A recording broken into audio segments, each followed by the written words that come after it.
Well, good morning, everybody. Happy Sunday. How you feeling? Good. We're so glad that you joined us for church today. If it's your first time, we want to say welcome. We have a team of people across the hall that would love to get to know you after the service. But for now, we're going to stand to our feet together and we are going to sing and worship.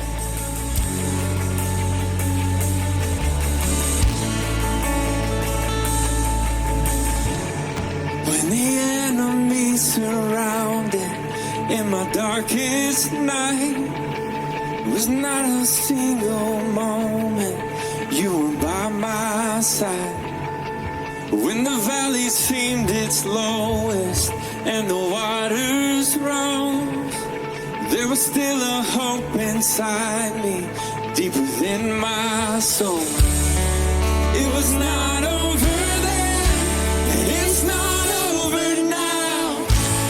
Had it not been for the Lord, had it not been for His grace, I'd still be stuck in chains. I'd still be in that grave. Had it not been for His love, how He chose to take my place, I would not be here today.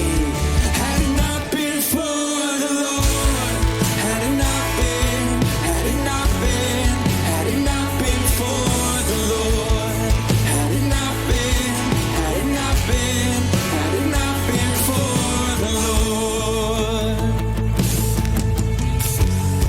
Looking back, I see it clearly, your deliverance.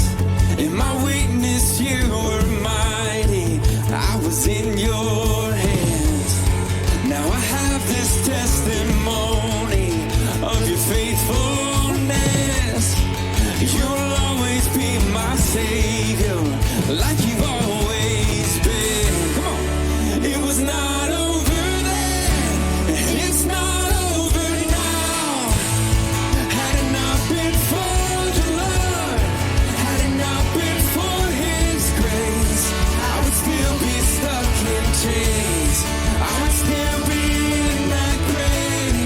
Had it not been for His love, how He chose to take my place, I would not be here today. Had it not been for the Lord, had it not been, had it not been, had it not been for the Lord, had it not been, had it not been, had it not been for the Lord. Once a prisoner, now I am free. I was blind, but now I can see. Was a doubter, now I believe in Jesus.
destination. If what's promised I never see, I'm still walking with you. You're still walking with me.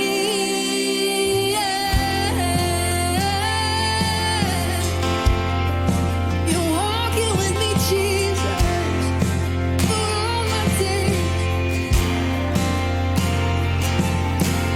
You will redeem all the time. It's been wandering. You've been the fire and the cloud that I'm following. You made a way out of bondage and darkness just yesterday. So today, if I hear you speak, I don't need an explanation. If you tell me move, I don't need the destination. What's been promised, I will believe. I'm still walking with you. You're still walking with me. And if I know one thing, our God is a deliverer. If I know one thing, our God is gonna see us through. If I know one thing, our God is a deliverer. If I know one thing, our God is gonna see us through. If I know one thing, our God is a deliverer through every season. If I know one thing, our God is gonna see us through. If I know one thing, our God is a deliverer. He never leaves. If I know one thing, our God is gonna see us. He'll see us through. He'll see us through. Yes, He will. Oh, we're never alone. Never alone in the battle. He'll see us. Us through. Never alone in the desert. He'll see us through. I'm never alone in the fire. He'll see us through. Yes, He will. He'll see us. Through. He'll see us through. I'm never alone in the water. He'll see us through. Never alone in depression. Never alone in addiction.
for everything I feel within.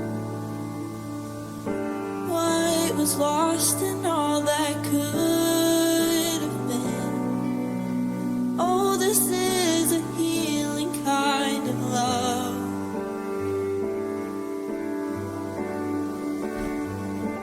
You are the truest friend.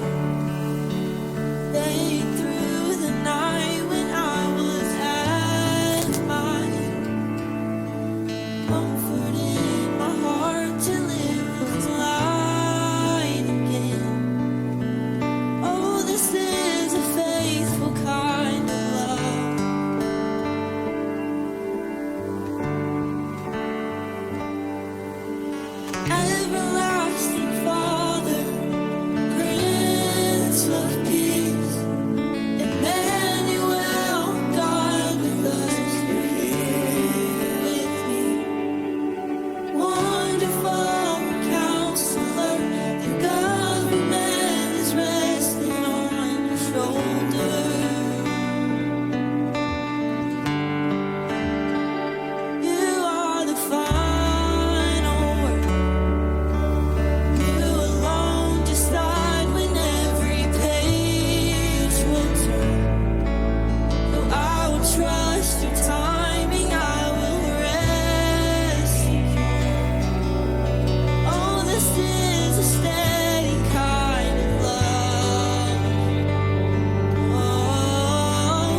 from their tombs, and the angels stood in awe for the souls of all who come to the Father are restored.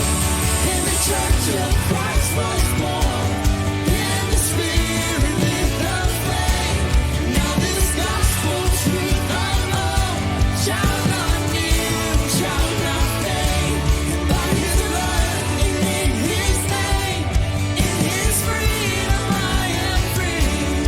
For the love of Jesus Christ, who has resurrected me.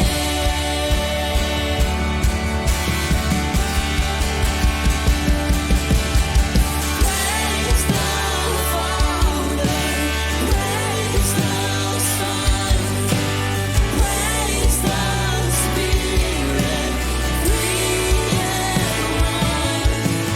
God of glory, majesty, praise forever to the King of Kings.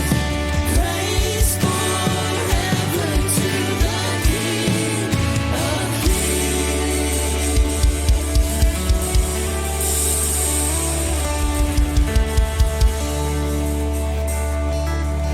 May your prayer be, God, we just thank you so much for everything you've done in your presence. Love you so much.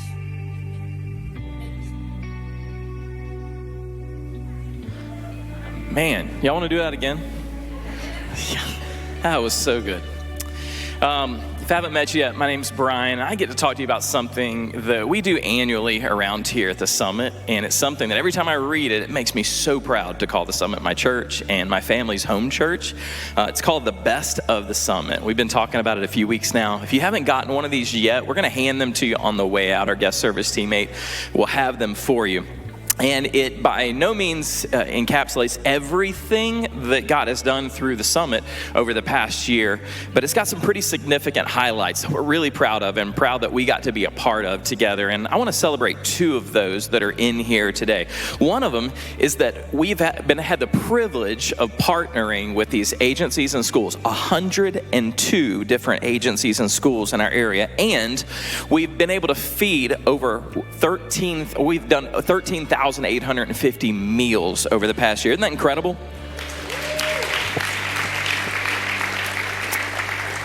And that's because of your generosity and your faithfulness and you serving. And I would love for you to get to hear from every one of these 102 agencies and partners and schools. But we do have this. We have a quick video that highlights two of them this morning for you. So go ahead and place your attention on the screens. Throughout the month of November, we're taking a look back to reflect and celebrate all God is doing through your giving and serving here at the Summit. It's the best of the Summit. Many people don't realize just how many different schools and agencies we partner with throughout the year to love first in the Triad. Through your giving and serving alongside these partners, you are making a difference in the lives of so many people. Two of these partner agencies are Piney Grove Elementary School and the Winston-Salem Rescue Mission. As many of us know, teachers in our community can often feel overlooked or underappreciated. And Piney Grove Elementary is one of 10 local schools we partner with throughout the Northwest community. And throughout the year, over 100 of you have helped provide meals, snack carts, ice cream trucks, just to bring a little encouragement to teachers and staff there. And during Big Serve, you helped beautify, spruce up, and clean up around the school. Just having the Summit to be able to help us, whether it's simple meals for the staff, service projects, painting bathrooms, pine needles, whatever it may be. Obviously, public schools have limited financial resources, so the extra support and love that they're able to give really goes a long way and lets us be able to have such a wonderful environment for our kids and our staff. I love y'all, and thank you so much for everything you've done for our school. Thank you for helping teachers in the community feel seen, valued, and appreciated.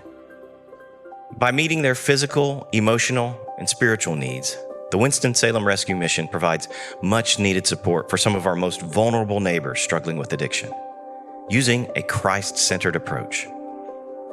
In addition to several recovery and spiritual development programs, the Winston-Salem Rescue Mission relies on the help of local churches and volunteers to provide free clothing and free food, as well as receiving donations to their thrift store, bringing the extra support they need to care for the clients there. Men come to the Rescue Mission in desperate need of help with their addictions, and that's where the Rescue Mission comes alongside of them through our recovery programs that are biblically based and Christ-centered and gospel-focused. Having volunteers is really essential to the Rescue Mission because essentially we couldn't do it without them. The volunteers that come to the Rescue Mission are helping with our food pantry, our clothing closet, our thrift store, and a lot of our volunteers that have come to the Rescue Mission have become like family, to our residents, and they work alongside of them. So it's about a relationship that the volunteers bring. This past year, you've served meals every Sunday, which will equate to over 2,600 meals. By serving in this way, you and the staff there are building relationships and contributing to real life change. Because you give and serve, it's clear what a difference you're helping make through these organizations in our communities. These and so many other serve opportunities are available on an ongoing basis throughout the year. If your next step here at the Summit is to find a place to serve, please check out the latest on our website. And thank you for loving first.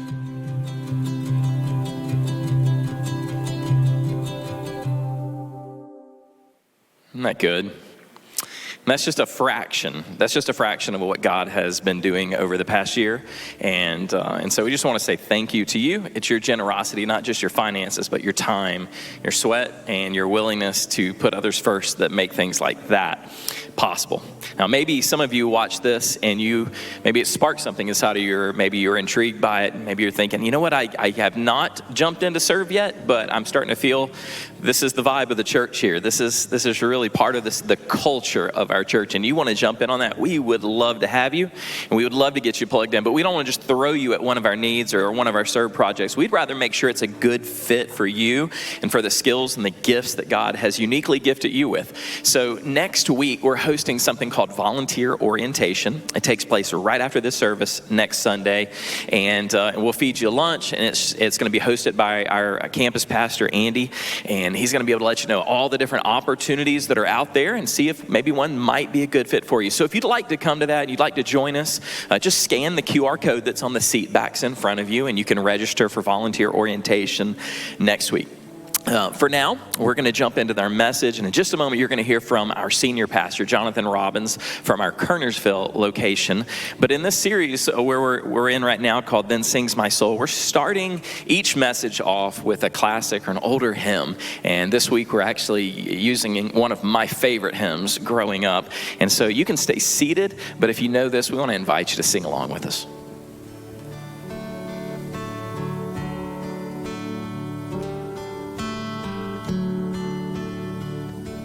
When peace like a river attendeth my way,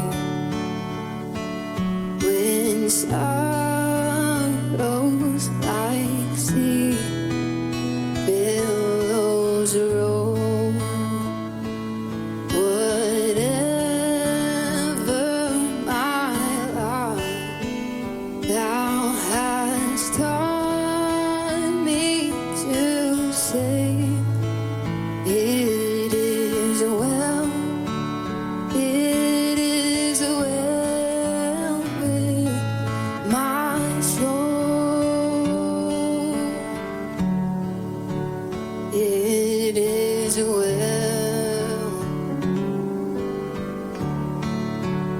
with my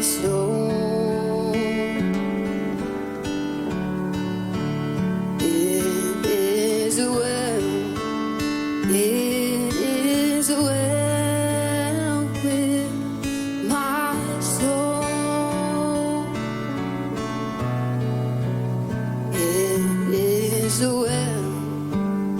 It is well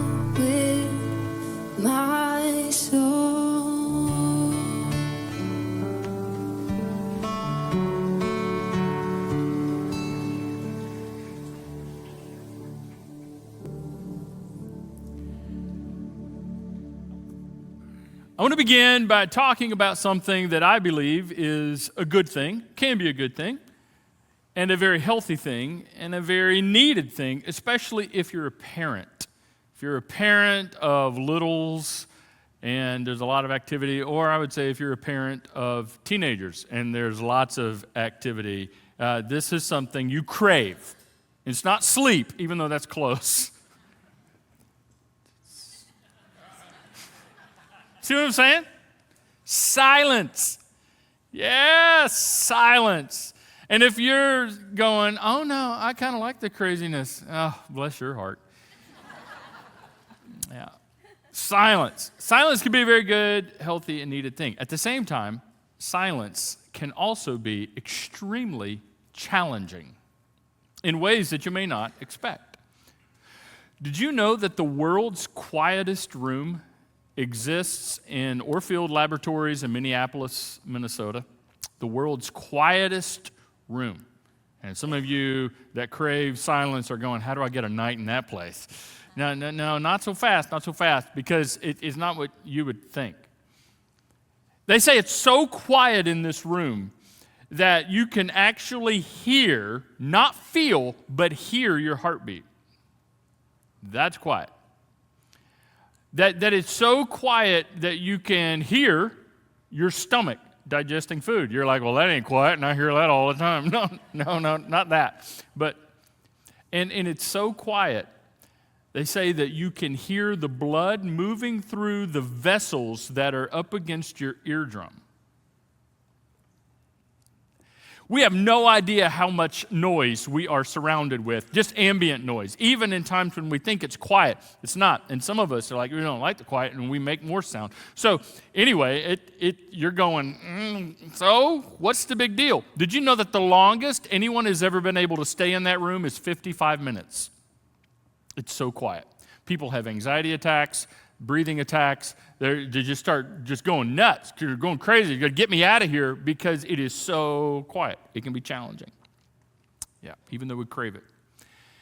Another thing about silence is that when you expect to hear from somebody, whether it's like a text or an email or a phone call, you expect to hear from somebody and you don't. It can be very unsettling, right? Maybe you start to worry, you deal with a little fear. I don't know, maybe you get angry. They said they were going to call, they said they were going to text, they said they were going to send an email, and I don't know what's up. I don't know what's going on. Or maybe you're going, what did I say? What did I do? Why haven't I heard from them? And you start running the scenarios. You know what this is like. Oh, maybe they fell asleep. I'm sure there is a reasonable explanation. Oh, I'm sure they're driving and they're just trying to be a responsible driver. Oh, you know what? Their phone died. And she never charges her phone. He never charges his phone. I told him to charge his phone. He didn't charge his phone. So I bet the phone died. Or maybe you're introspective and you're going, oh, I hope I didn't upset them. Regardless of the scenario, when you are expecting to hear from someone and instead you get silence, here's what happens. It gets your attention. In fact, it becomes a distraction. So much so, it's really hard to focus on other things. And it can be even hard to move on throughout the rest of your day. You keep checking your phone, you keep checking your phone, you keep checking, and you say, I don't know why I haven't heard from them. Have you heard from them? Because I haven't heard from them. It's extremely unsettling. But it gets your full attention. Now, there is a shadow side of life with God that I'm not sure if I've ever heard talked about publicly, especially in church settings. It's just one of those things we're uncomfortable with, we don't know what to do with, so we just don't talk about it, even though we all will experience it. The shadow side of the life with God, to use the quote, this is the kind of stuff you don't talk about at parties. It's the silence of God. The silence of God.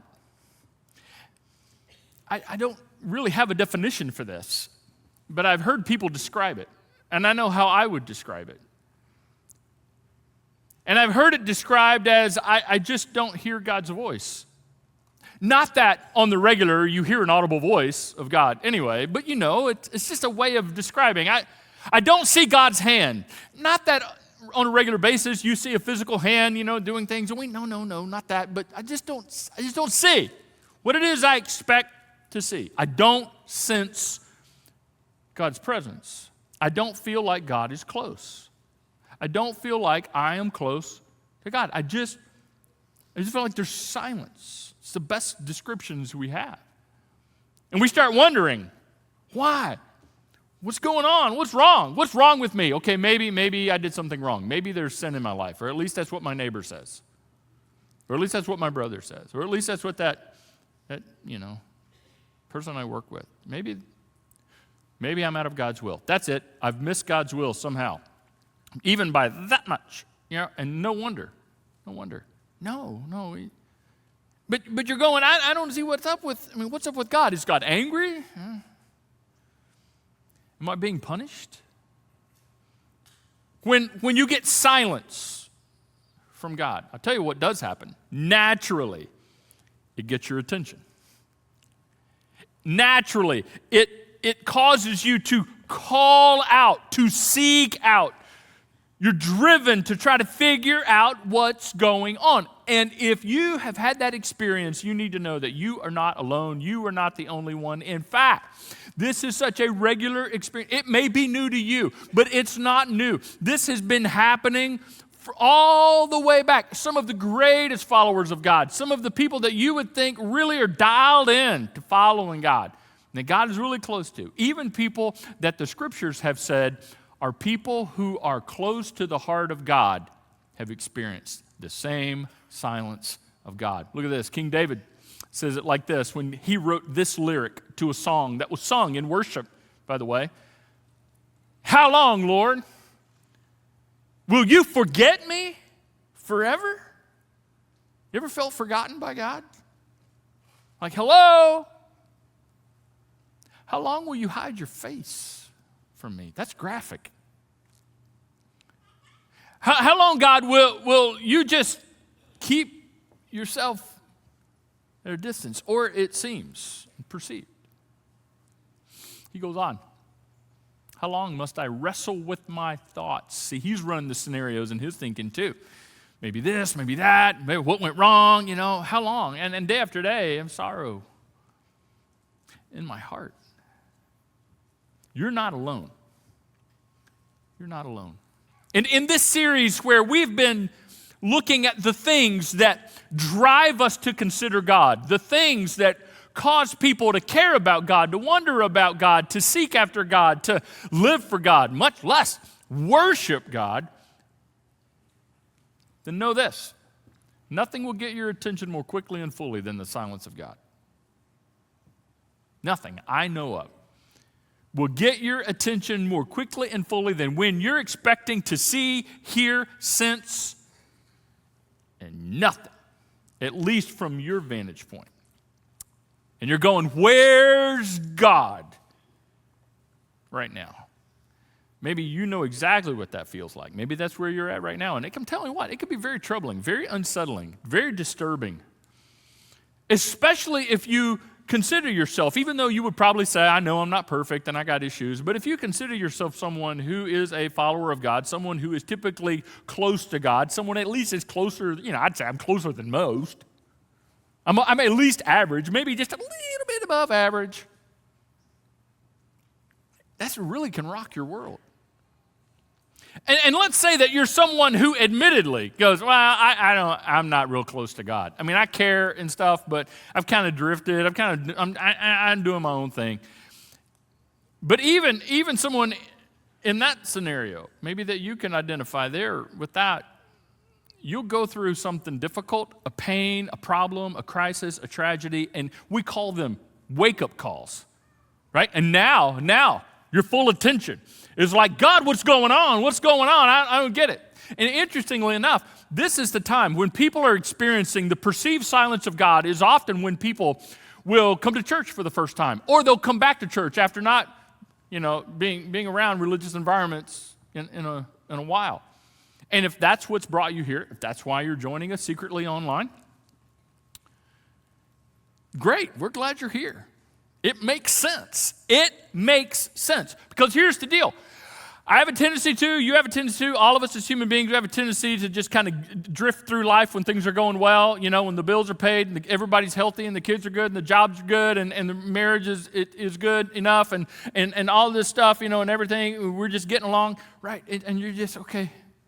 But then something breaks, something goes away, a pain, a tragedy, wake-up call. And you're like, oh, I got to try to figure out what's going on. And I talk to so many people who walk through these doors for the first time or for the first time in a long time, and they're like, and they describe in their own words this season of silence. Hey, we're all human beings. And could it be that we would get so comfortable and at ease in life that we would pretty much forget about God? Until something happens that makes us wonder, has God forgotten about me? And now our full attention is focused on Him. This is a very pivotal situation because it's at this time in people's faith journey that often they will walk away. It is often where people in this moment, when they experience what they perceive to be the silence, even the inactivity of God, when they're going like, I'm done. If that's the way it's going to be, and they walk away prematurely and unnecessarily. I get it, though, because we're just so uncomfortable with silence. Some of you are so uncomfortable with silence, you make noise just to not have it. Everybody's different. I get that. But, you know, in real life, we're so uncomfortable with silence, we fill it with not just noise, we fill it with stuff, we fill it with busyness, we fill it with a calendar that's chock full of just next thing, and then we have this time where there's no thing, and we're just like, I don't know what to do. I feel like I got to go do something. I feel like I got to, we're just so uncomfortable. And we're uncomfortable with the silence of God. So much so that we will fill the void with explanations, even bad ones, of trying to figure out what's going on. We're so uncomfortable with the silence of God, we fill it with assumptions, even unhealthy ones, about God, and about ourselves, and about the world. And it ends up with a lot of misunderstandings. When you're dealing with the silence of God, here's what you need to make sure you understand. The silence of God is not the absence of God. Even though it may feel like that God is absent, He is very present. The silence of God does not mean God is absent, and it does not mean that God is distant. God hasn't gone anywhere. God is very present and always close. Now, here's the deal. If there is distance between you and God, and He's always close, then who moved? God will allow us, if we choose, to fill our lives with selfishness, to fill our lives with self-centered thinking and living and behavior, and we find ourselves drifting away, but God's like, I've been here the whole time. I'm very present. I'm very close. One more thing. When God is perceived as silent, you're not going to always know why. You don't always know why. And you don't always know what. And you don't always know how long. You just don't always know. And we are very uncomfortable with the things we don't know. We like to know. We like to explain. We like to have an explanation. We like to have a formula. We like to have things that we can, tease out and be able to explain and understand. And oh, well, that makes sense. Oh, well, that makes sense. Sometimes nothing is making sense, and you just can't make the dots connect. And you just don't know why. And as human beings, the quicker we are to embrace the fact that we're not always going to know everything we want to know, especially when it comes to God Himself, the better off we're going to be. Now, if you're like me and you like to know and you like to explain things and you're an answer kind of person, that can really drive you nuts. But it doesn't change it. In fact, in the first century, Paul the Apostle says it like this: how impossible it is for us to understand God's decisions and His ways. Impossible. For who can know the Lord's thoughts? I mean, know them. It's a rhetorical question. The answer is a given. Nobody can. Have you ever realized how much time and energy and effort, frustration we expend trying to figure out the very thing that God says, you can't figure this out? I mean, the very thing that says, you're not going to fully get this. It's impossible to fully put all the pieces together. And then I just got to know. Then we come up with bogus explanations and ridiculous assumptions, and we'll assume these things because my neighbor said, and my brother, he goes to church, and he says, but grandma always said, and in all the well-meaning attempts, you end up with a bad, hurtful theology of who God is and what life is about, and really even who you are when you do that. Now let me say this. Here's something you can know for sure. When you're going through a season where God seems silent, even inactive, here's what you can know for sure. And David, in another song, wrote these lyrics, that God never slumbers or sleeps. Or to translate that, it means God ain't slacking and God ain't napping. Yeah, never. Even when it seems so. Or let me say it like this. Even when you think God is doing nothing, He's always doing more than you know. Because you're not going to know it all. And I'm not going to know it all. And we're not going to be able to explain it all. And there are times when I look at situations and I go, God, where are you? And I'm like, what? It's like nothing. Yeah, even as a pastor, even with the red phone that some people think I have, like the bat phone, it's like, no, I don't have that. Wouldn't that be nice? Yeah, when you think God is doing nothing, always more. You can't see it and you don't know it. He's always doing more than you know around you. See, we like to see the stuff around us, right? Because it's tangible. We can point to it.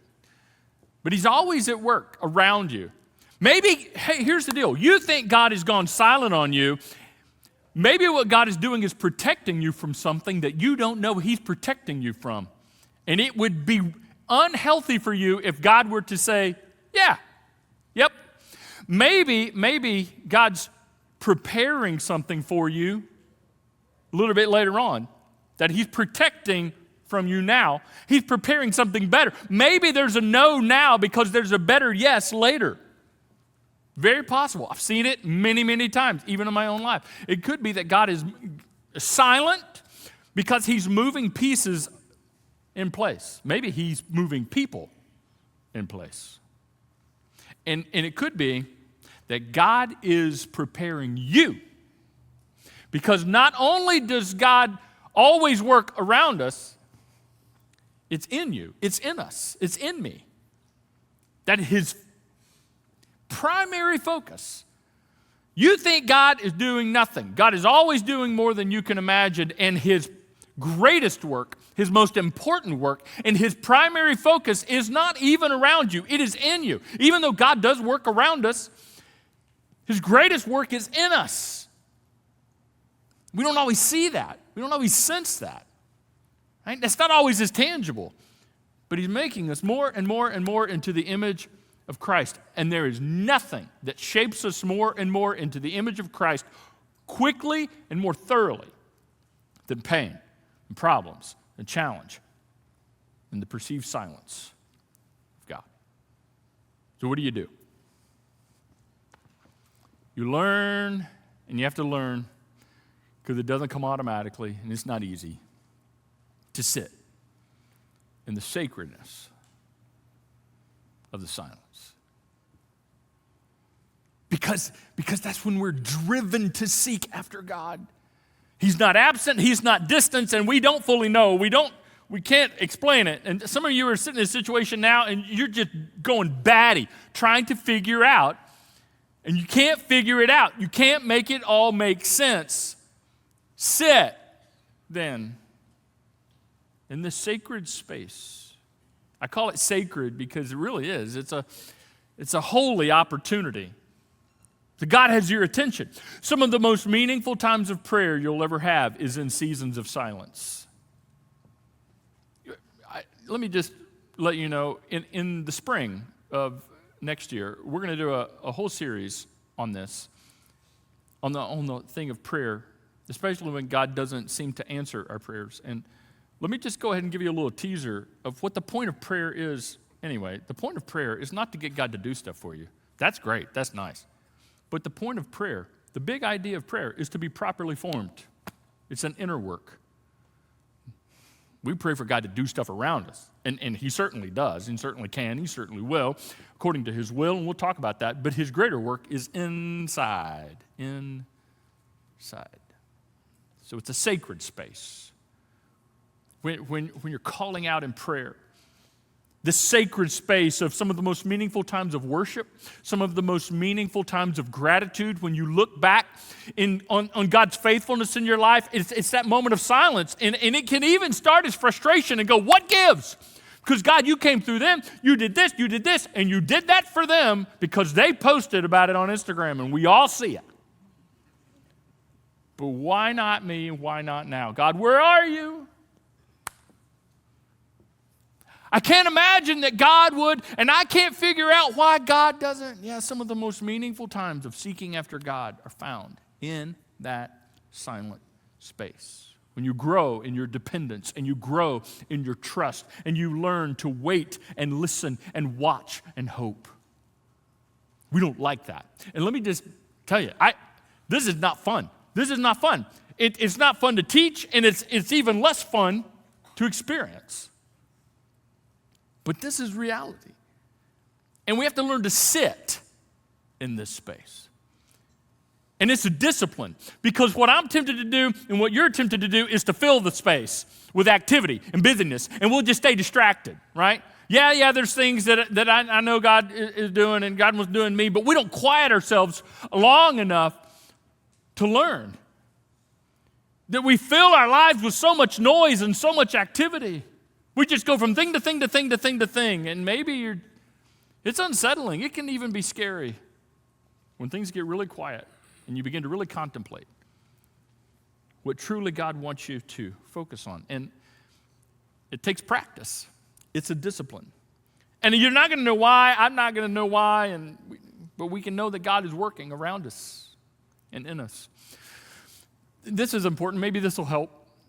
If you look at the whole of Scripture, if you look at the whole narrative from the beginning of the Old Testament all the way through the end, and you look at the whole Bible, and we have exactly what God intended for us to have, both in the Old Testament and the New Testament. If you look at all of that together, you see a pattern. And here's the pattern. And I'm going to describe it in the most simple way I can, and it is oversimplifying, and there's a whole lot more details to it than this.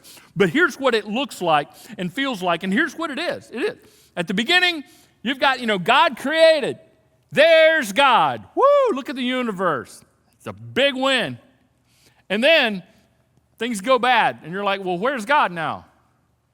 And then a little bit longer, there's another big win. Hey, there's God. Woo, that's awesome. Yeah, God. And then you go through a period where you're like, where the heck did God go? And then there's God. Where's God? There's God. Where's God? Oh, there's God. Oh, no, where's God? Whew. Oh, there's God. On, over again. To actually, you get to the end of the Old Testament, and this happened more than once, but specifically at the end of the Old Testament, there is a period of 400 years between the end of the Old Testament and the beginning of the New Testament that is actually referred to as the silence of God, where God was not actively perceived to be speaking to the prophets, to the people for 400 years. Let me put that in American terms for you. That's 150 years longer than we've been a country. That's a long time to be dealing with the silence of God. Until, you're like 400 years of where's God? Until there was a baby born in Bethlehem, and then literally, there's God. It's a pattern. And it continues even in your life and my life. So you're not alone. And there's so much to learn in those times of silence. You may not know this about me, but you've probably picked up on it. I've told enough stories throughout the years. I am a borderline introvert, extrovert. And I know you may perceive me on stage as a very extroverted person in the lobby. I am working hard out there. But here's the thing. I learned several years ago that I am more introverted than extroverted when I discovered what it was that fueled me, refueled me, what it fills me back up. I am refueled and filled back up with solitude and silence. Some of it's personality, some of it's, I don't know. I'm just around a lot of talking, a lot of chatting out there. I'm around a lot of that, which is good. It's part of part of the job, and I embrace it, and I love that part of it. But it wears me out, right? And we also had 2 daughters. Lots of communicating through the years. Let's just say that lots of communicating. And so I discovered I really love times of silence and solitude. Now here's what was a fun discovery. My wife Donna was very much the same way. And we discovered that about each other a few years into our marriage. And it's just great. We're both kind of like that. And so we're very comfortable being silent together and nothing being wrong. We discovered this especially like when we went on our 20th wedding anniversary trip. We went out west, we went to Montana, and once we got out there, we drove over 1,000 miles. We love to drive, I love to drive, and we were just seeing all this amazing creation that God, all over Montana and even in northern Wyoming, and it's amazing stuff. And one day we were driving, and we had driven like for over an hour, and I realized I probably should be a good husband and check on her. And I just said, "Hey, you good?"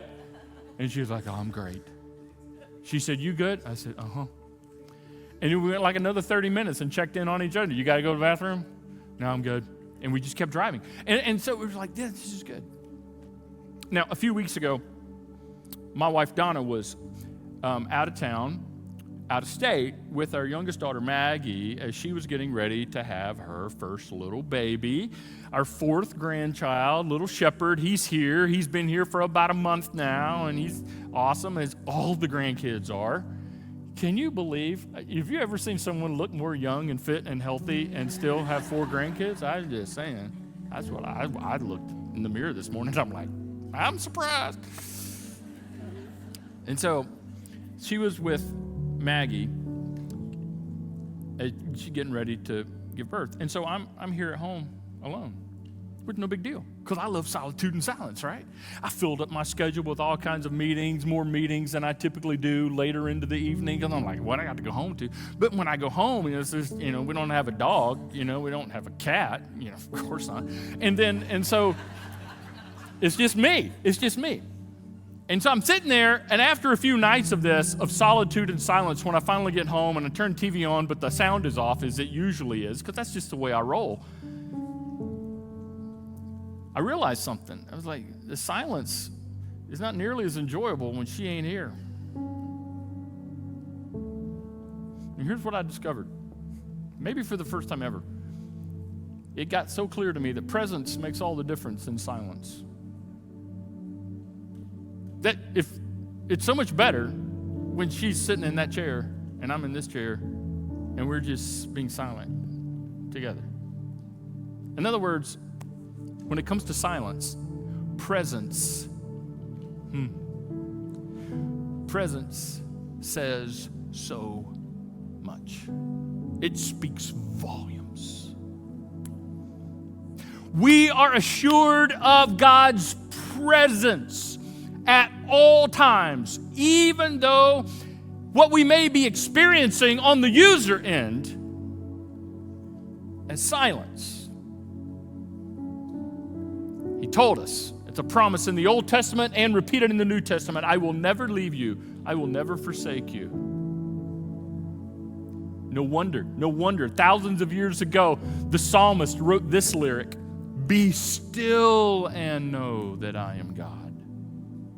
Isn't it interesting that a musician wrote those, because musicians usually make sounds. This musician said sometimes you need to be still. And no, he didn't say be still and see, because sometimes you're not going to be able to see what you want to see. He didn't say be still and hear, because sometimes you're going to go through seasons of life when you're not going to hear from God what it is you want to hear. He didn't even say be still and feel, because sometimes it ain't going to feel the way you want it to feel. And sometimes you're not going to feel anything except emptiness. It is in those times when you can be still and know. You can know, and you can know that you know that you know. God is present. And he's working around you. And he's at work in you.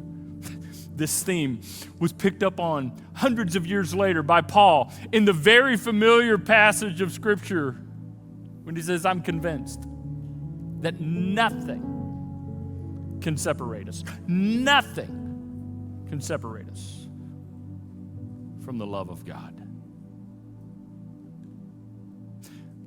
You remember at the beginning when we saw David's frustration? Like, God, are you going to forget me? Like, here it is again. God, you're going to forget me forever?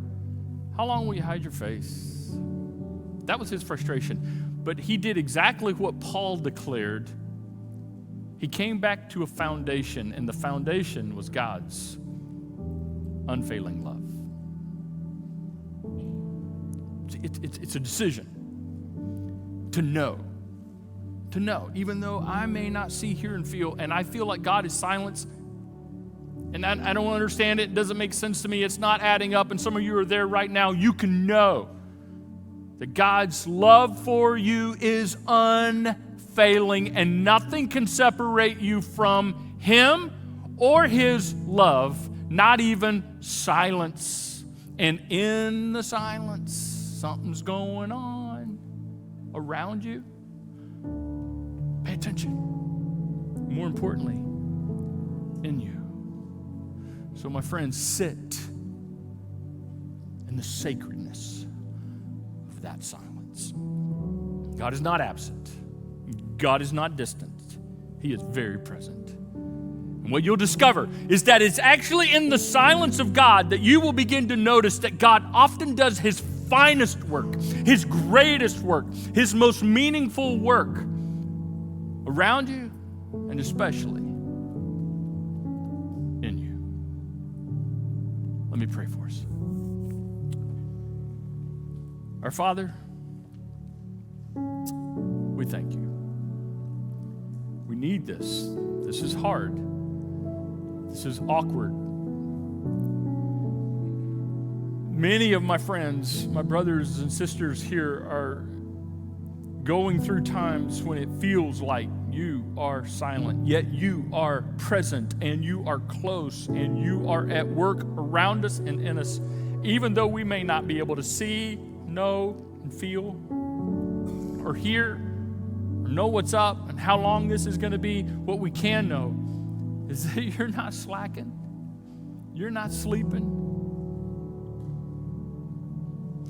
That you are very much moving things around and moving within us. That you are protecting us and preparing us and shaping us more and more into the image of Christ. So, Father, may we hold on to those truths. And may we know that even though we may look around us and go, oh, there's so much that's not good, there's so much that's not well, we can know that it is well because of your work around us and in us. In Jesus' name, amen.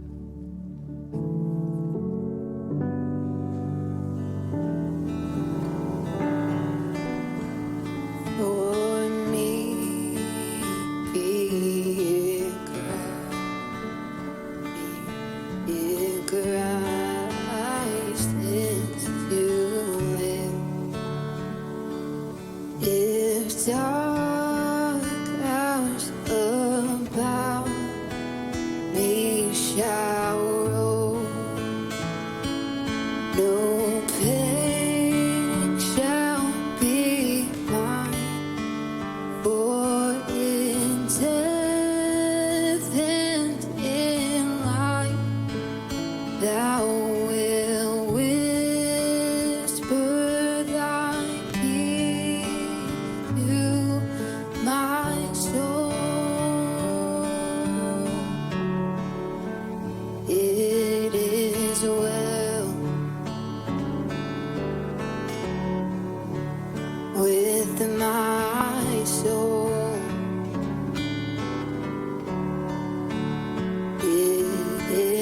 well.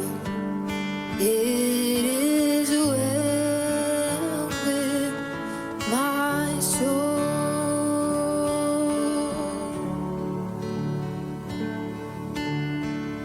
Even when I don't see it, you're working.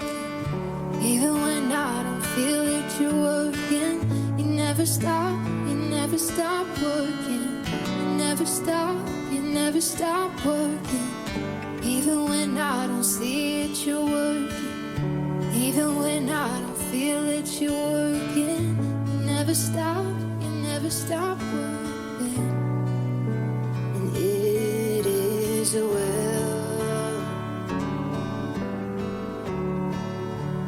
with my soul. It is well.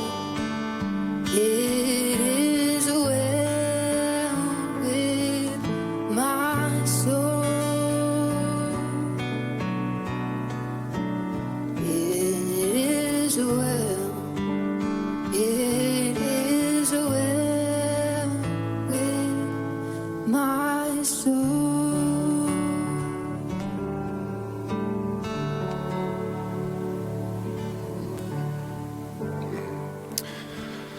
So the truth that I hope you walk away with here from today is that we can make a declaration in our lives that it is well. It can be well with our soul, even though our circumstances around us maybe don't feel well. We can make that declaration with our lives. And I wish we had time to go into really the whole meaning behind this song and where it all started from. If you know anything about the person who wrote this song, he penned these words after he had lost everything.